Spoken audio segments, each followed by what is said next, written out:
This is Sculpt Gel project number 3, and I start off with adding on yellow cream paint with a flat medium brush to outline where I want my makeup to go before going over with a stipple sponge to make it more freckly and spread out the product a little more. I then start adding green cream paint from my bruise kit and grab out my beauty blender stipple sponge I made to add a little more dimension to the makeup, because in bruises you have slight veins you can see popping out, blood vessels that are freckly, as I've said, and it just helps create a little more depth and volume and variety to the bruise. After adding my bruise kit palette to my look, I powdered it down and then began mixing my A, B, and C Sculpt Gel, which was the main look, onto a clean palette. I had to separate my Sculpt Gel a little by taking bit by bit and applying it onto my palette so that I wouldn't waste any product and could work in small sections on the look so that I could detail it without it drying so quickly. While mixing my A, B, and C Sculpt Gel, I used a popsicle stick since it had a large surface area to work with while mixing, but then I had to switch over by using my metal spatula to get in those finer details when applying it onto my face, since I wanted to look as realistic as possible, make it look as though a knife had cut through it or some strange creature had attacked me. During this process, I had to mix my Sculpt Gel twice more since I took my time to work with the Sculpt Gel product and smooth out the edges while also lifting up the skin that would have been ripped or cut. I did have my Sculpt Gel start drying up slightly, so I started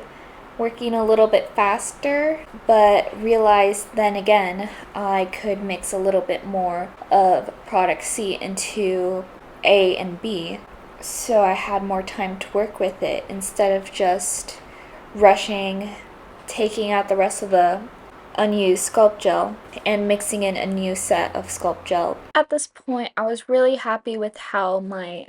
cut was looking, so I began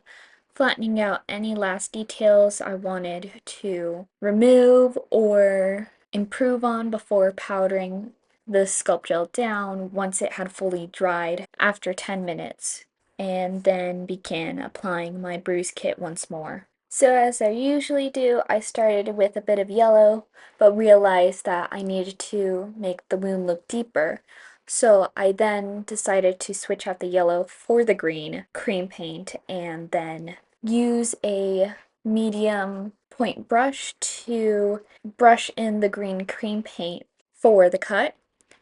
and then did that where I had put my spatula into the Sculpt Gel and opened up the wound. This was definitely better than my first or second look for creating the Sculpt Gel prosthetic, but as well, this was a development project, and with my skills, I feel that I had developed really well in this set, so I could use in my future careers, such as film, TV, or a little bit of special effects theatrical work and play shows. The main colors I really used were green, blue, and purple for the inside of the wound, and using my lighter red and darker red